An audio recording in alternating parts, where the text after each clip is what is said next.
You're listening to the 49 Carats Podcast, a 49ers Goldmine production with Stephanie Sanchez.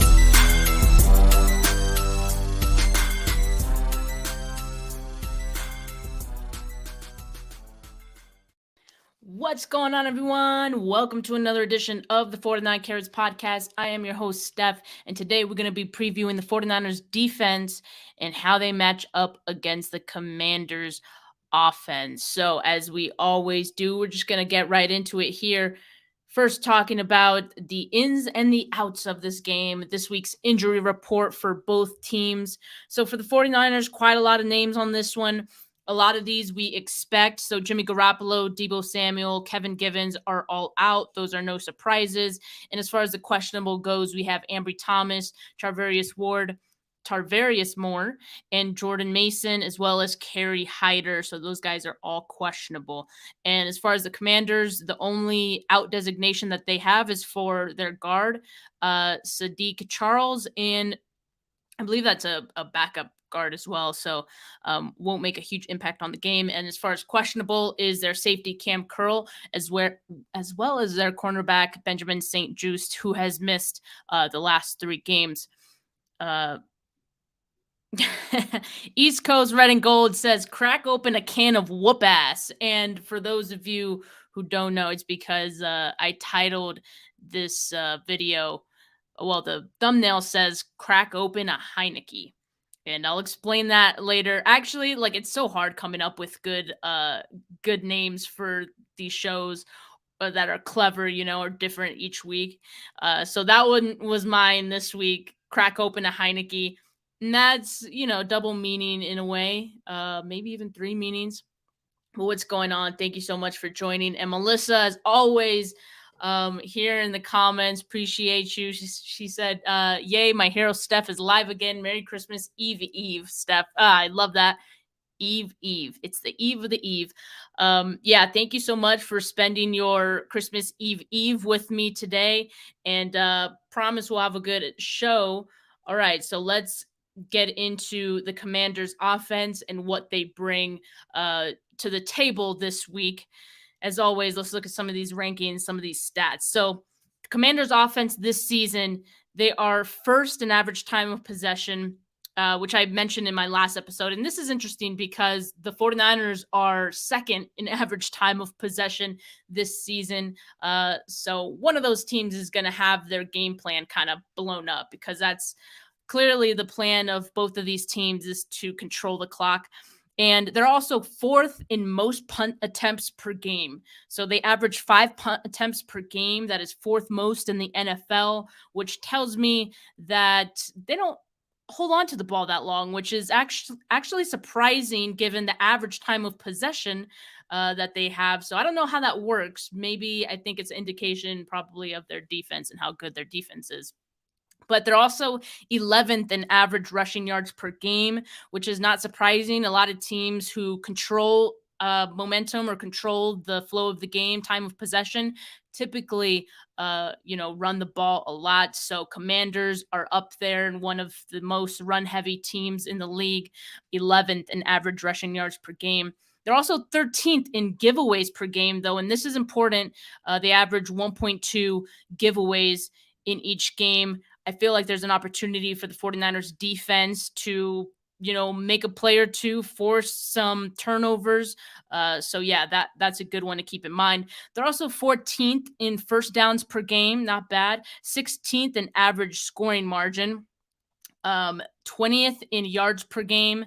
21st in passing yards per game. They don't pass a lot. Like I said, they prefer to run it. They're 23rd in red zone scoring percentage, and that's only counting the touchdowns. When they're in the red zone, they score a touchdown 51.3% of the time.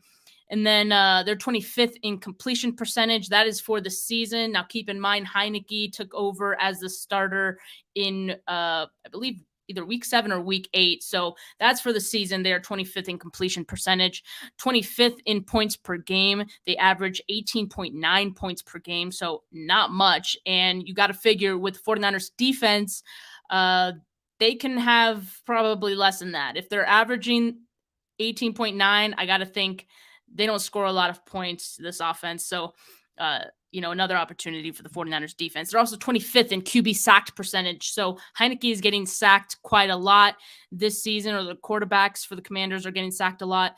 They are 24th in touchdowns per game. Sorry, that one's out of order. And 28th in third down conversion percentage. And that's important too, because they're not converting on third downs. That's another opportunity for the 49ers defense to take control of the game. So some weird things happening, right? Like, it feels like their offense is not very good, and they have a hard time staying on the field. They have a hard time scoring, yet they control the time of possession for the most part. So kind of interesting dynamic there. Let me get some of these comments here. Melissa asks, Steph, do you think the alternate Pro Bowl Jake Brendel steps up against all those first rounders? And do you buy that Young will be on a snap count? Personally, me, Melissa, I don't buy that he's going to be on a snap count. But he might be, because he's going to be rusty. But the Commanders are so desperate to win this game. I think they might keep him in, but their pass rush has been good even without him. So maybe they don't need to risk his long-term future, to keep him out there for several snaps. So they might ease him in, but I don't know. I feel like they're so desperate, they'll just keep him out there. Seems like a Ron Rivera thing to do, to keep him out there for the whole game. Yeah, Jake Brendel. I mean, Jake Brendel, I'm surprised he made the Pro Bowl, to be honest, even as an alternate.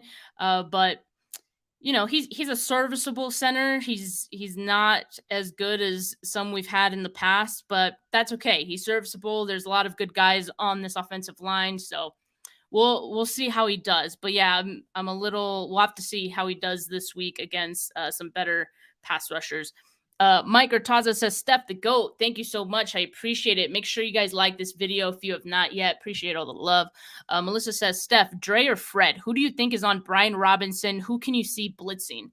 I saw a little bit of both of those guys blitzing last week against the Seahawks. So I guess either one of those guys. And I saw a lot of great tack. I mean, both of those guys can do it all, right? They can blitz, they can key in on the running backs. Both have great awareness and are very they have really fast instincts. So as soon as they recognize what's going on with the play, they just run over to the ball. So I think either of those guys are going to be all over the field come Saturday, tomorrow. And they're going to have to be, because since the Commanders love to run the ball so much, those guys are going to be really important to stopping that and help stop that. So, yeah, I'm looking forward to it. All right, moving on here. Let's look at the battle of the trenches. Let me make this bigger for you guys. So as far as the battle of the trenches, we have the Commanders offensive line. PFF ranks them 30th in pass blocking efficiency. So not great, not the best pass blocking group. They have their center, Wes Schweitzer, I believe. Last week against, that was last week against the Giants. He gave up 2 pressures and 2 hurries. Try Turner is one of their guards, and he's pretty solid. He's one of their better guys on that offensive line. Then they have Andrew Norwell, the other guard. And these last 2 games against the Giants, it was weird. They played the Giants back to back, but they had a bye week in between. So week 13 was at the Giants. Week 15 was at home against the Giants. In week 13, Norwell gave up 3 pressures and 3 hurries. Last week against the Giants, 2 pressures, 1 hurry, 1 QB hit, but no sacks given up in several weeks. So there's that. And then Cornelius Lucas, their tackle, last week 13 against the Giants, he gave up 4 pressures, 3 hurries, and 1 quarterback hit. In week 15, 2 pressures, 1 hurry, 1 QB hit. And then Charles Leno, their other tackle, gave up 1 pressure and the 1 sack. We saw Kayvon Thibodeau have a tremendous game against the Commanders, and with Nick Bosa on tap this week for the Commanders, I have to imagine that they're going to struggle a bit, because As we know, this 49ers defensive line is so good, and the Commanders 30th in pass blocking efficiency.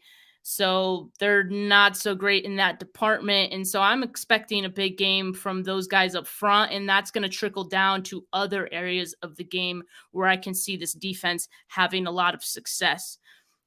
Now, let me change this real quick. Okay, here we go. Let's talk about their tight end, Logan Thomas. He does not have a lot of involvement in this offense, so I'm going to keep this short. His best game of the season was in week 11, in which he had 5 catches, 65 yards. He only has 1 touchdown this season. Like I said, not a lot of involvement in this offense. And when you look at what the 49ers defense are doing against tight ends, I can't imagine that changing this week. The 49ers defense is limiting opposing tight ends to an average of just 36 yards a game, and they've only allowed 3 touchdowns this season. The 3rd touchdown was just last week against the Seahawks when Noah Fant got that late touchdown. So they're not giving up much to tight ends, so I don't think Logan Thomas is going to be much of a factor in this game unless, of course, as we mentioned, maybe a possible late score when the game has already been decided. Then we have the wide receivers. This is where their offense is best. Okay. They have 2 really good wide receivers in Terry McLaurin and their rookie Jahan Dotson. McLaurin is tied for 5th in big catches this season. Big catches defined as catches of 24 yards or more. So he's tied for 5th in that department. So he's a big play guy. He's also tied 11th in receiving first downs, and 70.6 of all of his catches go for first downs. So he's a big he's a big threat for this offense. He can help them move the ball, and he can make big plays for this team. The surprising part is that he just has 3 touchdowns on the season. And I guess I'll just move on to the next guy, because this is the guy who is their touchdown scorer between the two. He has 6 touchdowns this season. Jahan Dotson, as I mentioned, he's up for Offensive Rookie of the Year. And in each of the last 2 games, like I said, they've played the Giants these last 2 games, and Jahan Dotson had a touchdown in each of those games. He's building chemistry with Taylor Heineke, which, I think just continues on this week. Last week against the Giants, he had 6 targets that tied for the team lead. That was a 20.6 target share, which is a pretty big target share. And he had 4 catches, 105 yards, and a touchdown against the Giants last week. So a lot of involvement for Jahan Dotson. They're going to want to get both of these guys involved, and that's how they like to move the ball when they aren't running the football. These are the guys that they go to. And with the 49ers having so much success in stopping the run, I think both of these guys are going to be very busy come tomorrow. And so we'll just have to see how they do. But what I like is Charvarius Ward and Diamador Lenore. They've been playing some good football these last few weeks. Charvarius Ward last week against the Seahawks, he had 2 pass breakups. He's now tied for 2nd in pass breakups on the season. He has 9 total, and in 12 of his 14 games that he's played, he's allowing less than 50 receiving yards. So Charvarius Ward is a dog. Diamador Lenore, I like what I've seen out of him these last few weeks. He just continues to grow as a solid corner, filling in for Emmanuel Mosley. He's been a serviceable guy, and he just continues to improve. So last week, he led the team in tackles against Seattle. He had 9 total tackles, and he had that pick 6 that was negated by Bosa's roughing penalty. So nothing that Lenore did wrong. He did everything right on that play. Just unfortunate that it was called back, right, by that roughing the passer penalty. But he would have had that pick 6. That was a great play by him. It was a great play by the defensive line. And he hasn't allowed a touchdown this season. That one kind of surprised me a little bit, but Lenore doing a great job this season. Let me get to some comments really quick. You guys blowing me up. I love it. East Coast Red and Gold podcast says, start fast, run the ball, and feed Kittle over the middle. I like that plan. Melissa says, Steph, since the duo of safeties and commanders and when they go three safeties is so strong against tight ends, do you see Brandon and Juwan having a bigger game? Yes, I touched on this in my last podcast my last episode was the offense preview episode. I talked about this. Yeah, I could see Kittle having a quieter game this week because the Commanders are the best in the NFL against tight ends. And so I think this is a big opportunity for Brandon Ayuk. St. Juste, as I mentioned, is coming off a 3-game potentially he's questionable, right? But I would assume that he plays in this game. All signs point to that.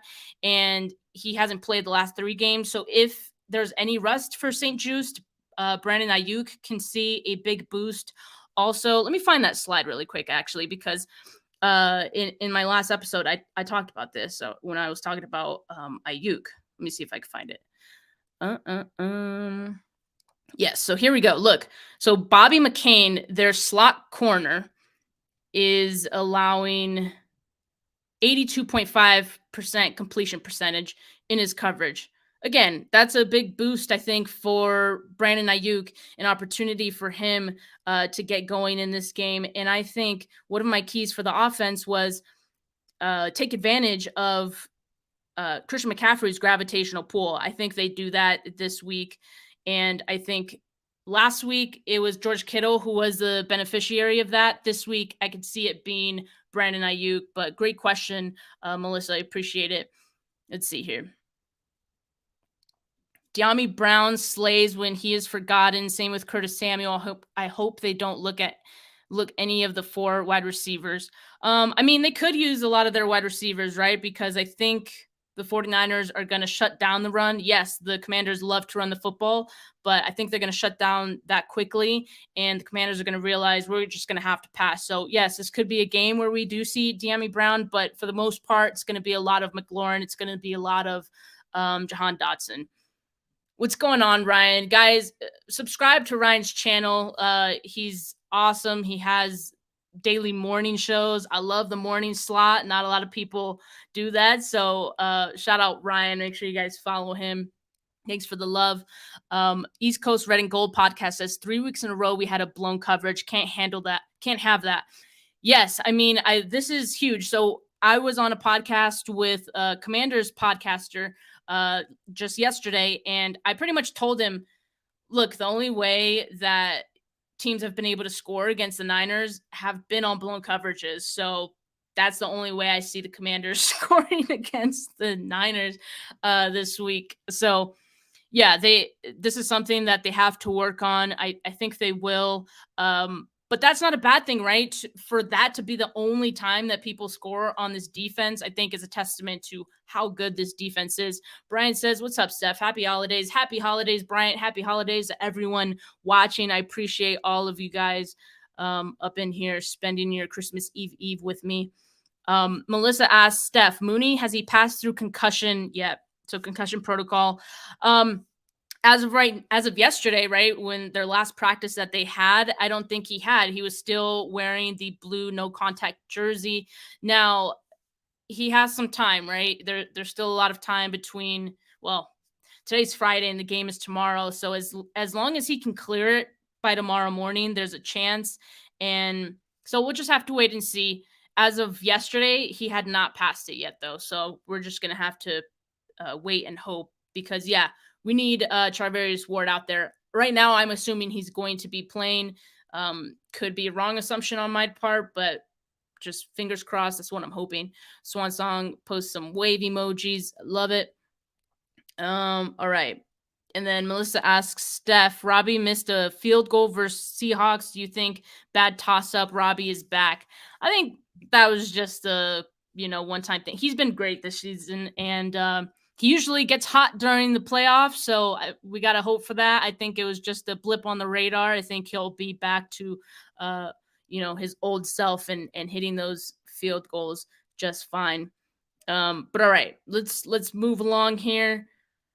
I also wanted to talk about Jimmy Ward because, both McLaurin and Dotson can line up in the slot as well, and that's another, area of the field they can threat. Jimmy Ward, of course, has improved a whole lot since, he took over as the nickel corner. And I'm going to show you guys, well, here, how is the best I can show this? Okay, I guess this is it. So between week 7 and week 11, Jimmy Ward hadn't forced any incompletions, 100% completion percentage in his coverage. That is crazy. And I was like, I don't know if this is going to work with Jimmy Ward in the nickel. There's no way. Samuel Womack isn't better, blah, blah, blah. That's what I was thinking. But ever since then, week 12 on, he has improved. Last week, he gave up 85.7 completion percentage. The week prior, when he was targeted 17 times against the Bucks, 58.8 completion percentage in his coverage.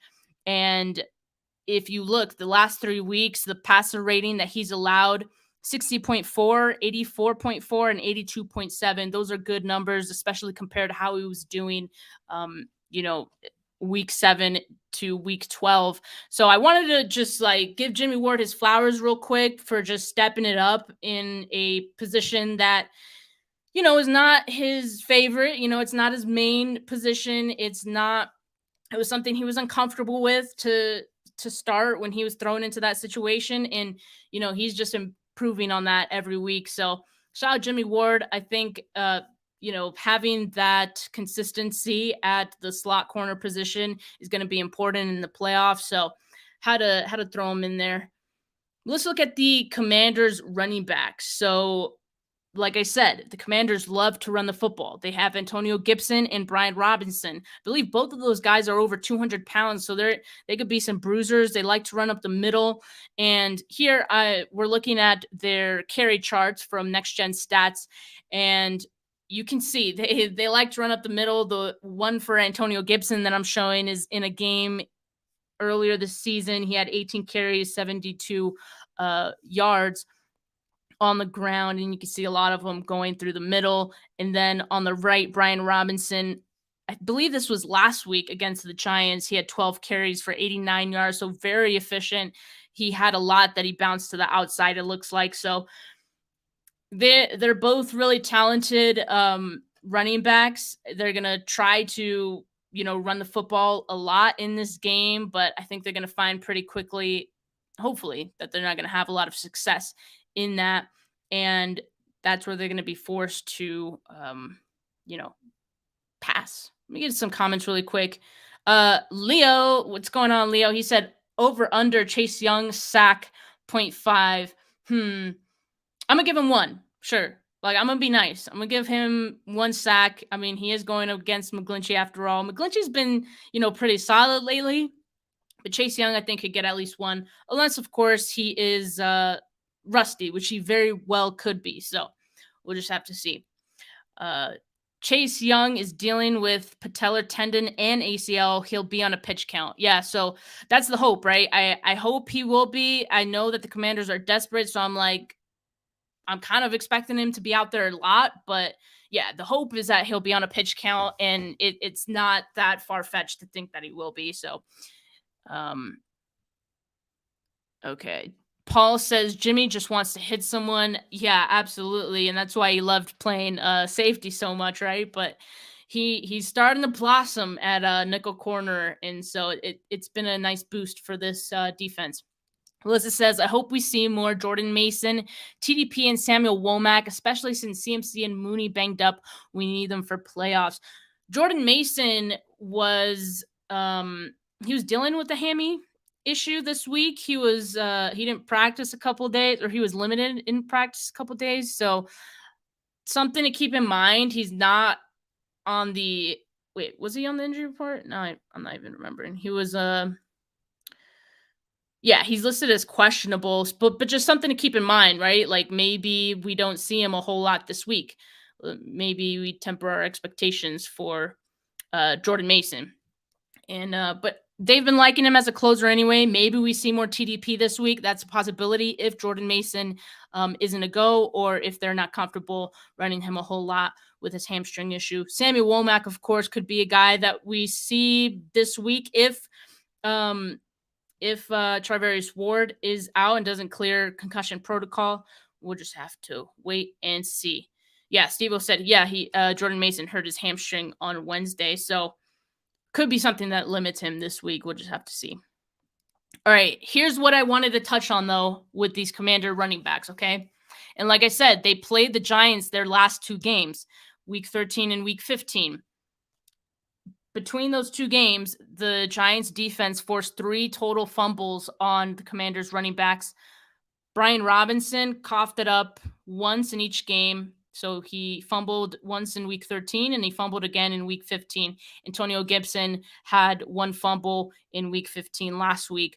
Something to keep an eye on. I mean, obviously, this is something that the Giants put an emphasis on to try to get these guys to turn the ball over, and it worked for them. They got 3 total fumbles out of it in those last 2 games. Hopefully, I would think the 49ers are always trying to get the ball out. You see, anytime there's an opportunity where the guy's pretty much already wrapped up, they're trying to get that ball out until the whistle gets blown. So I could see this being an emphasis for the 49ers this week as well, especially because both of those fumbles are so fresh on Robinson and Gibson's minds that, sometimes we see players get in their heads a little bit and start to cough it up a little bit more and more. So maybe it's a trend. I don't know. But I think the 49ers are going to want to take advantage of that, as they always do. In their last 3 games, the 49ers are first in turnover margin at plus 2.0, while the Washington Commanders sit 23rd, negative 0.7. Now, that is an indication of both their offense and their defense, right? Obviously, the 49ers offense taking care of the football while the defense is forcing turnovers. The Commanders, they tend to give the ball up a lot. A lot of interceptions, and as we saw last 2 games, they've been fumbling, and the Commanders are a good defense, but I think they don't get as much turnovers as the 49ers defense. So that's kind of why they sit where they are on the turnover margin. 49ers first, Washington Commanders 23rd. So could be an opportunity there, and I hope so. But here's what I'm talking about. The 49ers this season, as we all know, have been the best team defending against the rush. Opponent rushing yards per game this season only averaging 74.7. In their last 3, it's even lower than that. It's 57.3 opponent rushing yards per game in their last 3 games. So they've been all clamps when it comes to the run game. I would expect that to continue. Now, like I said, the Commanders like to run the football, and these are 2 very big backs, so there could be a bit of a struggle there. But the hope for the 49ers defense, we didn't even talk about this. Javon Kinlaw's back. He's expected to play in this game. He's going to play in this game, as he's not even listed as questionable. So whether he's on a pitch count, I don't know. But having him back is a huge boost to being able to stop the run game. I mean, Eric Armstead has been back for a few weeks now, and he's helped, I think, in this department as well. So 49ers defense definitely equipped to stop any run game in the league, at least as of late. So Melissa here says, I want to see peanut punches and interceptions and pick sixes so bad tomorrow. We need at least one of those, right? We need at least one. I think we get at least one interception tomorrow at the very least. So we got that going for us, right? Let's talk about Taylor Heinicke, right? Because he's going to be the one throwing the ball. He's going to be the one potentially throwing us some interceptions. Let's talk about it. So he took over as the Commanders starter back in week 7. And in just 8 games, Heinicke has thrown 10 touchdowns and 5 interceptions. For those who are not very good at math like myself, that is a 2-to-1 touchdown interception ratio in those 8 games. And let's see here. So for the audio listeners, I am showing a chart, his passer rating versus league average of everywhere he's thrown on the field. You'll see that one of his better spots is in the short middle of the field, which who is there? Fred Warner, Dre Greenlaw, all the linebackers. So teams don't have a lot of success throwing between the hashes in the short areas of the field. Even just the whole middle of the field is pretty much a no-fly zone for opposing quarterbacks. And so I don't think Tyler Heinicke is going to be able to throw a lot there this week. And he's pretty good at the right side of the field. certainly more so than his left side. He's not very good throwing to his left. And this season, he has a passer rating of 87.7, completion percentage of 61.4.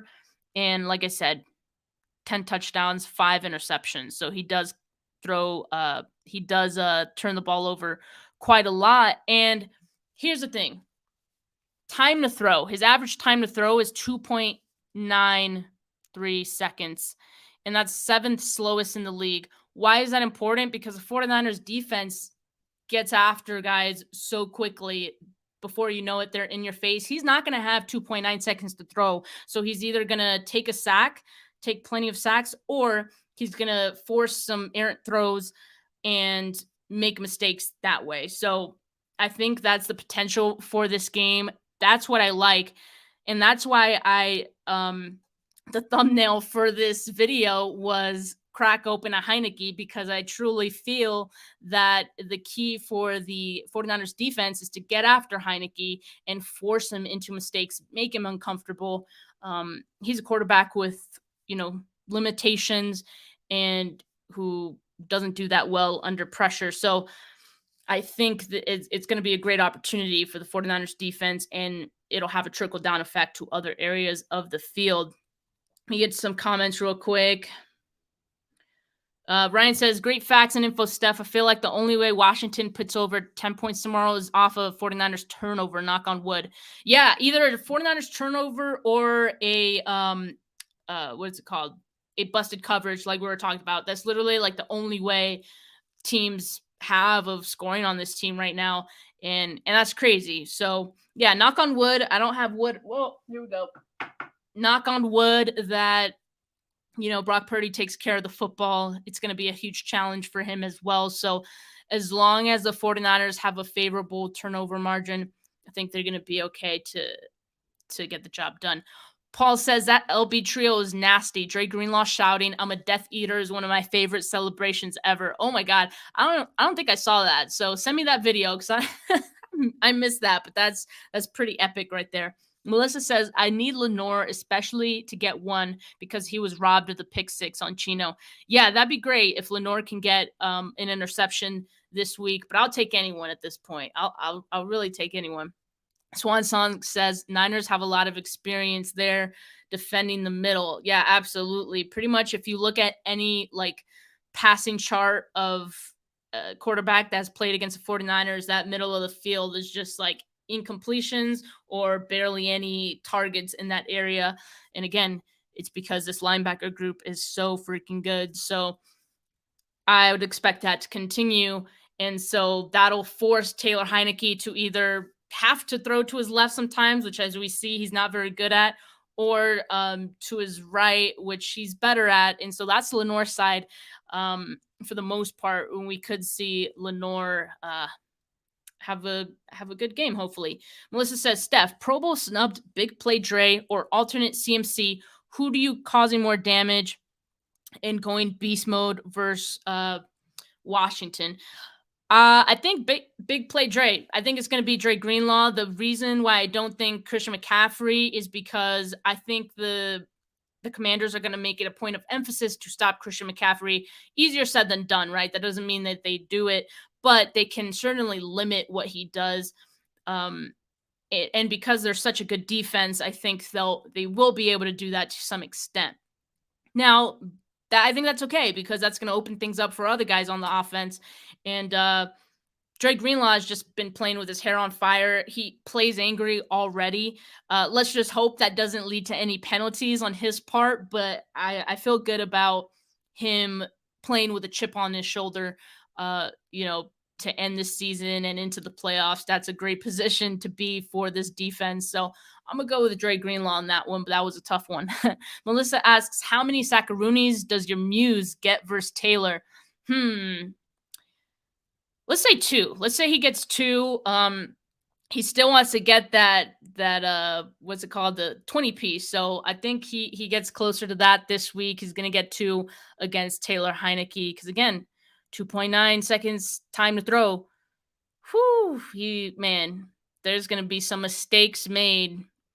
Albert says, get her done, Commanders. Woo! Woo! We got Commanders fans in here. This is awesome. Okay. I feel it. GTC Real says, yo, what's going on, everyone? Man, I appreciate you guys being here and spending your pre-holidays with me talking about this game. Make sure you like this video. Make sure you subscribe to the channel if you like this content. Now, to finish it up, here are my keys of the game for the 49ers defense. As I mentioned, get pressure on Heineke. That is the biggest key. Win the turnover margin. And I think when you get pressure on Heineke, you should be able to win the turnover margin. And lastly, limit big plays. That is from their running backs and their wide receivers. Or wide receivers are have the potential of making big plays. I didn't even talk about the fact that Jahan Dotson, he can look covered and he'll still come down with the ball. He's just a very talented player, both of them in their own right. And these running backs are pretty good. So limit big plays from them whenever possible. And these are the keys of the game for the 49ers defense. Altogether, I think this is going to be a low scoring affair for both teams. But ultimately, I think the 49ers win this game. I think it's going to be 17-6. And, the reason I think this is going to be a win for the 49ers is simply because, both of these defenses are really good. Let's just let's be nice and say that the Commanders' defense is just as good as the 49ers' offense. So let's call that a wash, just for shits and giggles. Now, looking at their offense, huge difference between the 49ers offense and the Commanders offense. And that's what I think will ultimately be how this game is decided. And I think the edge is for the 49ers in this one, but it's going to be a tough one. We're going to see a lot of punts. We're going to see a low scoring game. Melissa says 28-10 49ers. Whew, okay, 28 points.